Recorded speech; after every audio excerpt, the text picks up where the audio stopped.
Hi, welcome to Live Life Ravishingly. Today we have our great Shivaram again. Welcome back to my show, Mr. Shivaram. Thank you, Ravish. I'm glad to be here. Thank you. So we'll continue our spiritual journey with Mr. Shivaram. Yeah. And today we are going to learn what is Samadhi. Yeah. We have heard a lot about Samadhi, many saints going to Samadhi, etc. So let's take an opinion from Shivaram today. Now, Shivaram, tell me what exactly is Samadhi. Okay. So, Ravish, I spoke about Patanjali Yoga Sutras, right? Yeah. In Patanjali Yoga Sutras, we have 8 steps, right? So, in the final stage, so the reason why you do yoga is to become one with God. The final stage is called Samadhi. Right. Samadhi is a state where when you are meditating, you become one with what you are meditating. Okay. So meditation is a tool. It can be used for achieving smaller things. It can be used for achieving God. Okay. Right. God is infinity. So we need to understand that. So when you are trying to achieve smaller things, let's say you want to achieve success or you want to achieve like wealth, fame, whatever, right? You can achieve it through meditation. Right. Okay. When you do meditation, you get all of those things. Correct. When you are doing something in a focused way, you will get that. Okay.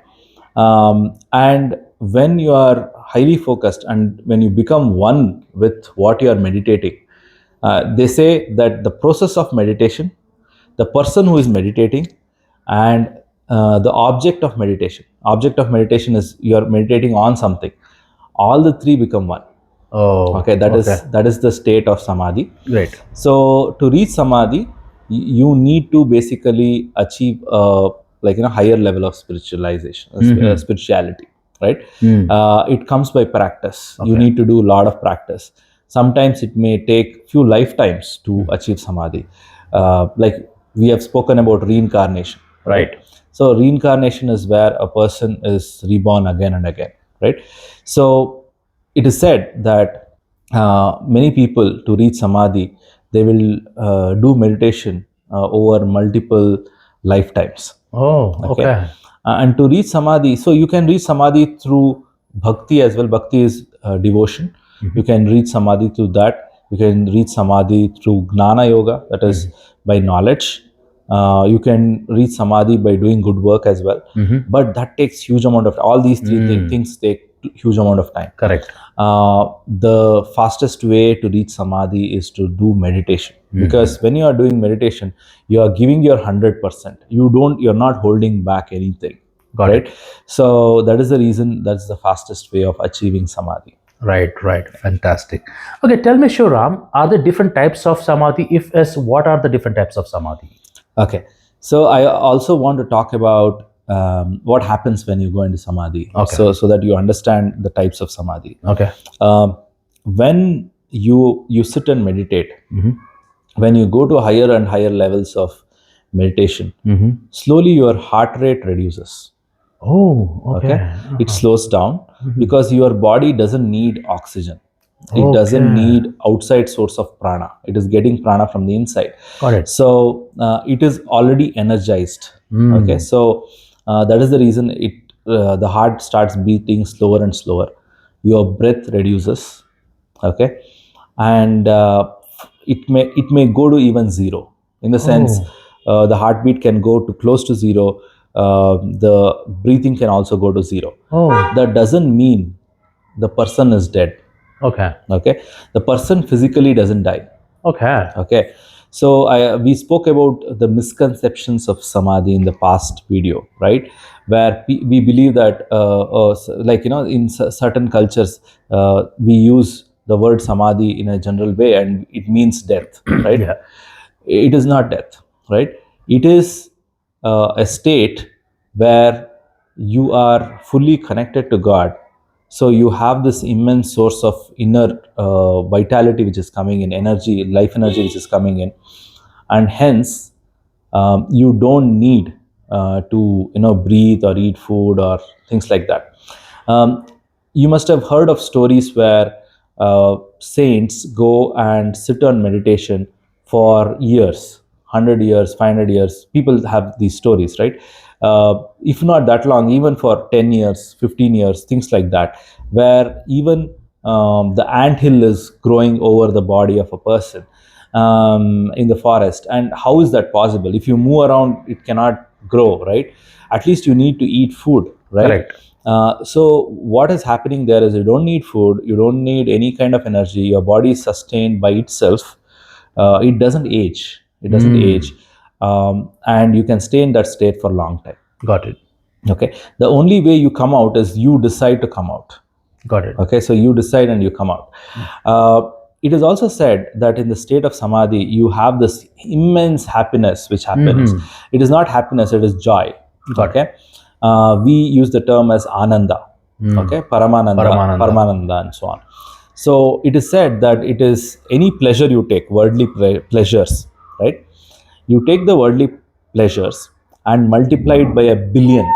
Got it. Okay, Surya Koti Samaprabha. It's like the light is so much and the happiness is so much that you don't feel like you need anything else. Got it. So that's how you feel. You come back to your body after some time, and then you resume your work, right? So when you're sitting in a samadhi state, okay, when you are connected to God, you have that kind of energy flowing into your body. That is called savikalpa samadhi, where you are sitting, meditating, and reaching there. Savikalpa Samadhi. Savikalpa samadhi. Got it. You are sitting and meditating, and you are in that state, and you are connected. So that is savikalpa samadhi. And savikalpa samadhi is so much, so much fun. Like fun in the sense it's you feel so good that because that is the true purpose of life. So you feel so good that you would like to go into it again and again, right? So then you start practicing it. You start practicing it, and it becomes more and more easy for you to go into that state. Got it. Once you become good at it, where it becomes very easy for you to go into that state, and then you reach something called as nirvikalpa samadhi. Nirvikalpa Samadhi. Okay. So it may take a long time to move from savikalpa to nirvikalpa, depending on your karmas and so on. Got it. But finally, when you reach nirvikalpa samadhi, it is said that a person who is walking around is still connected to God. Okay. Okay, so there they are fully interacting with God, they are with God, and they are moving around. Okay, that is nirvikalpa samadhi. And all the great saints, like not all the great saints, many of the great saints, great ones, have attained nirvikalpa samadhi when they are walking around. So they can heal people quickly. Though healing can be done by even lower levels.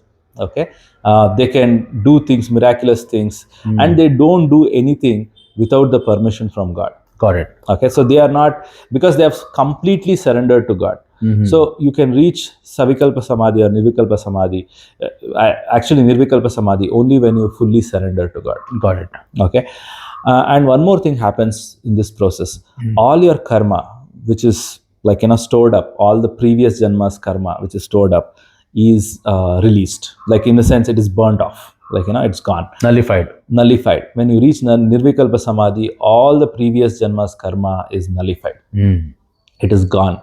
So because of that, you don't have to, once you die, you don't have to come back again. Oh, that's okay, fantastic. because you are not forced to come back again. So nirvikalpa samadhi is a very high state, and there are samadhis above that as well, but not required for this conversation. Got it. So basically, you are at such a high level that for you nothing matters but God, but still you will do all the functions because God has instructed you to do certain activities, so you do those activities, right? Got it. So that is nirvikalpa samadhi. Got it. So Savikalpa, Nirvikalpa. Correct. Great. Okay, Shivaram, tell me, is there any scientific evidence for this Samadhi?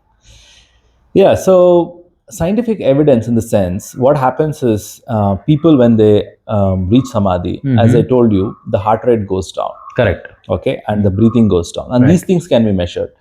So there are people who have entered samadhi in front of doctors. Okay, this was, some experiments were conducted in the beginning of the 20th century, 1920s, 1930s, and so on, and in 1960s as well, where people were put into samadhi Okay. Okay, and they checked like their heart rate, their breathing, and so on. Right. When they did that, what happened was they were shocked that they thought a person has died, Ah, and they tried to inject certain drugs and all those got it. things like adrenaline and so on. And people who went to samadhi, they came back and they were very furious because Oh. they were like, you would have killed me, Got it. because they don't know what samadhi is. It's a natural state. It's a natural state of going into that kind of you know I would say a super conscious, like, it's more than super conscious. So it's a state where your body is fully energized, don't need anything, and so on. And people who don't understand it, that is, even the best doctors don't understand it. So they will obviously try to resuscitate you and try to, Test. keep you alive. Ah, Okay, and by that they are actually harming the person. correct. So those experiments didn't go well with the people who are going into samadhi. They, like, many people said, I don't want to get into this experiments and so on. Got it. Okay, so those are a few experiments. And there is also a famous experiment where a Britisher, what he did was he kind of created this huge structure which was fully closed, no air grabs, nothing. He made a person sit and enter samadhi there. For 8 days he covered it up fully, so that he cannot eat food, he cannot breathe, nothing. And after 8 days he opens it, and the person comes out alive, like, with everything. He is normal. Okay, so he made it airtight, so that not even air can move in, but still the person comes out alive. Great. Fantastic. So these are the kind of things which have happened. So this was when the Britishers had occupied India, and they wanted to check what was happening. So long time back, Okay. when they did such experiments, they found such results, so which they couldn't explain. Got it. Got it. Fantastic. Fantastic explanation and fantastic concept of samadhi. Now tell me, Shivaram, who can go to samadhi? Samadhi is meant for everyone. Okay. Okay. So everyone eventually goes there. Eventually, in Yeah. the sense, if not in this lifetime, in the future, Right. because everyone's path leads to God Right. at the end. So who can reach in this life? Let's talk real term, near term. Anyone who practices yoga, that is the meditation, the right kind of meditation, intense meditation, can, and following right meditation techniques. Like, for example, if you are following Kriya Yoga, which is one of the fastest way to God, then you can achieve it in 1 or 2 lifetimes. Oh. Okay. It can be achieved in a single lifetime as well if you I are see. intense. Intensity matters, and yeah, you can reach in 1 lifetime as well. Wow, this is really great. Thank you for giving so much of enlightenment concepts to us, Shivaram. We will see you in the next show again. Thank you, Ravish. Thanks for watching. Stay tuned. Stay tuned.